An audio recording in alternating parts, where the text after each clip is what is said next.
অংশগ্রহণ করেছেন, উপস্থিত হয়েছেন। সবাইকে ধন্যবাদ জানিয়ে শুরু করছি। আমি 2 থেকে 2.5 মিনিট সময় নিব, যেহেতু অনেক অতিথি এখনো বক্তব্য তার উপস্থাপন করা বাকি রয়েছে। প্রথমত যে ব্যাপারটা নিয়ে একটু কথা বলতে চাই, সেটা হচ্ছে মানে আমাদেরকে অনেকভাবেই বলা হয় যে আমরা ভারত বিরোধী আর কি, কিন্তু কথাটা আসলে সত্য না। আমরা ভারতের শোষণ বিরোধী। ভারতের মানুষের সাথে আমাদের কোনো বৈরী সম্পর্ক নাই, তাদের সাথে আমাদের কোনো বিবাদ নাই। ভারতের রাষ্ট্রযন্ত্র বাংলাদেশকে দীর্ঘকাল ধরে যে শোষণ করে আসছে, আমরা মূলত আমাদের অবস্থান সেইটার বিরুদ্ধে। দেখেন, গত কয়েকদিন ধরে, কয়েকদিন না, বছরের উপর ধরে বাংলাদেশে পুশ ইন করার একটা রাজনীতি শুরু হয়েছে এবং ধারণা করা হচ্ছে যে এইটা খুব তাড়াতাড়ি শেষ হচ্ছে না। তো সেক্ষেত্রে আসলে বাংলাদেশ কি অবস্থান গ্রহণ করতে পারে? আমার কাছে মনে হয় যে পুশিনের বিপরীতে আমাদের একটা পুশ ব্যাকের রাজনীতি শুরু করা দরকার। ওরা যদি সীমান্ত থেকে 100 লোককে বাংলাদেশের অভ্যন্তরে পুশ ইন করতে চায়, তাহলে আমাদের অন্তত 200 লোককে পুশ ব্যাক করাতে পারতে হবে। দেখেন, কিছুদিন আগে অন্তর্বর্তীকালীন সরকারের সময় আমাদের একজন উপদেষ্টা তিনি বলেছিলেন যে বাংলাদেশে প্রায় 22 লাখ অবৈধ ভারতীয় রয়েছে এবং বিভিন্ন পরিসংখ্যানে, যেমন ডয়েচে ভেলের একটা প্রতিবেদন দেখলাম, সেখানে তারা একটা সমীক্ষার কথা উল্লেখ করেছেন, সেটা 4.5 লাখ। আবার হচ্ছে আপনার আরেকটা প্রতিবেদন, যেটা একে আজাদ হামিম গ্রুপের, উনি বলছেন যে প্রায় 1.5 লাখ। তো এইটার আসলে বাস্তব সংখ্যাটা এখন পর্যন্ত আমরা জানি না। তো এই মুহূর্তে আসলে বাংলাদেশে অবৈধ ভারতীয় সংখ্যা কত রয়েছে সেটা আমাদের জন্য জানা অত্যন্ত জরুরি এবং এই ব্যাপারে আমাদের পদক্ষেপ গ্রহণ করাটাও জরুরি। শুধুমাত্র সীমান্তে বিজিবির উপরে পুরো ব্যাপারটা ছেড়ে দিলে আসলে এই জায়গাটাতে আমাদের জন্য কষ্টকর হয়ে যাবে। তো সেই ক্ষেত্রে আমাদের 2টা জিনিস, আমার যেটা মনে হয় যে এই 2টা জিনিস এই ক্ষেত্রে আসলে চাইলে কোনো একটা ভূমিকা পালন করতে পারবে। প্রথমত যেটা, সেটা হচ্ছে সীমান্তে, যেমন গতকালকে আমি একটা রিপোর্ট করলাম, সেখানে লেখা রয়েছে যে সীমান্তে দারিদ্র মানুষের একটা বসবাস রয়েছে।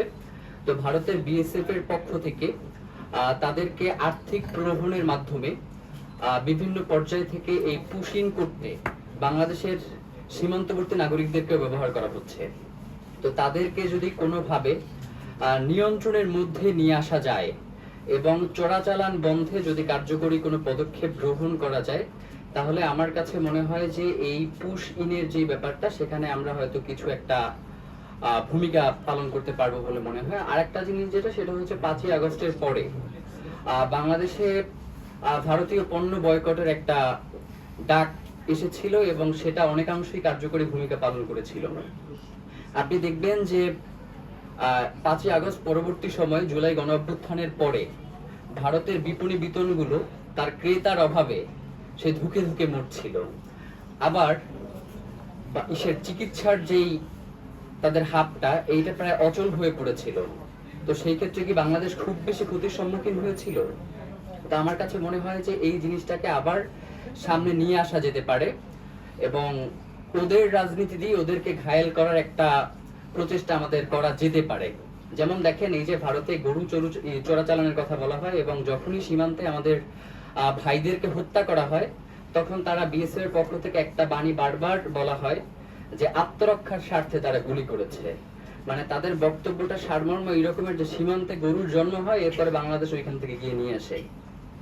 মানে এই যে মহারাষ্ট্র বা হচ্ছে হরিয়ানা থেকে শত শত মাইল এই গরুগুলোকে হাঁটিয়ে ট্রাকে করে যে নিয়ে আসা হয় এবং সীমান্ত থেকে যে এটার চোরাচালান করা হয়, এইখানে মূলত একটা যৌথ কর্ম হয়, যেখানে ভারত বিক্রেতা এবং বাংলাদেশ ক্রেতা।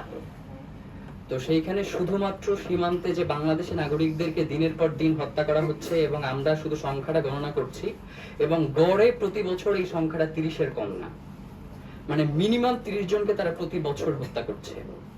তো গরু বলেন বা হচ্ছে এইগুলো আসলে মুসলমানদেরকে কোণঠাসা করে বাংলাদেশের দিকে ঠেলে দেওয়ার একটা প্রবণতা মাত্র আর কি, এর আর কিছুই না। তো এই ক্ষেত্রে একটা চমৎকার ব্যাপার ঘটেছে ভারতে, যেটা আপনাদের হয়তো অনেকেই জানেন না।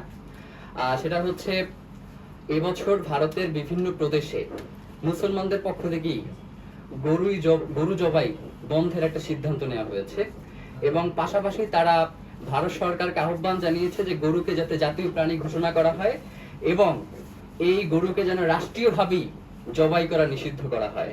তো তখন ভারতেরই যাতে আর কি গোমূত্র পানকারী আর কি, তারাই ওই সময়টাতে আপনার হচ্ছে এটার বিরোধিতা করেছে এবং তারা বলেছে যে অন্তত এই বছরটা একটু কোরবানি করতে দাও। এবং ভারত শুধুমাত্র পৃথিবীতে ভারতের সম্ভবত গরু রপ্তানিতে অবস্থান হচ্ছে, গরুর মাংস রপ্তানিতে তার অবস্থান হচ্ছে তৃতীয়, এবং সে ভারতে বসে তার মাতাকে এত সম্মান প্রদর্শন করে এবং মধ্যপ্রাচ্যের দেশগুলোতে গিয়ে এই গোশত রপ্তানির জন্য হালাল সার্টিফিকেট খোঁজে।